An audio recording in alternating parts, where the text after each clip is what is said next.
কদিন ধরে সূর্যের কি হয়েছে তা কে জানে, সে ওঠার আর নাম করে না। সেই সকাল থেকে ওঁত পেতে বসে আছি, কখন সূর্য উঠবে আর আমি ছেলের কাঁটাকানিগুলো একটু কেচে দেবো।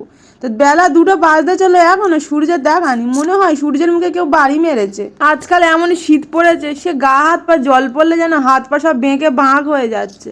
বরটাকে কত করে বললাম, বাবু জামা কাপড়গুলো একটু কেচে দাও গো, সে কিচ্ছুতে দিলুনি মাইরি। ও বলে ওর নাকি শীত লাগবে।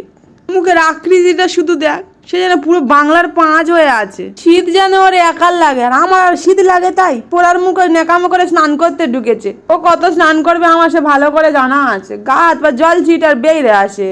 সব কাজ যখন আমাকে একা করতে হবে, ভালো করে খেতে দিয়ে সব কাজকর্ম সেরে তারপরে ওই গিলুনির জোগাড় করতে যাও। আমার বাবা কার হাতে তুলে দিয়েছে দেখ। পৃথিবীতে কি আর কোনো ছেলে ছিলুনি? এ না লাগে কোনো হোমে, না লাগে কোনো যজ্ঞে।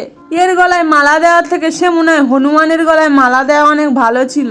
তাহলে এত আর কাজকর্ম আমার করতে হতো নি, শুধু দুজনে মিলে এডাল থেকে ওডাল লেইবে লেইবে বেড়াতুম। অন্য ঘরের মেয়ে বউরা নিউ ইয়ারে কি সুন্দর স্বামীর হাত ধরে বাইরে ঘাটে ঘুরে বেড়াচ্ছে, আর আমার কপালটা শুধু দেখো, সকাল হয়েছে কি হয়েছে তার ঠিক নেই, বালতির ডান্ডা ধরে আর ছাদে ঘুরতে এসেছি। ও বাবা, এদিকে গাছের ডালে সে কটা হনুমান বসেছিল, কই দেখতে পাইনি তো।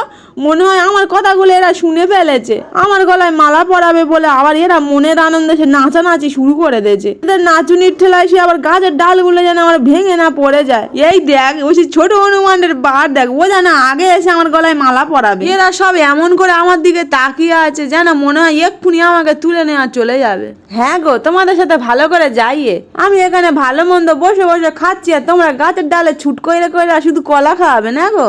তোরা এখানে নাচনাচি কর বাবা, তোদের থেকে আমার বর অনেক ভালো। আমি এবারকে 2টো ভাত বইসে দিই।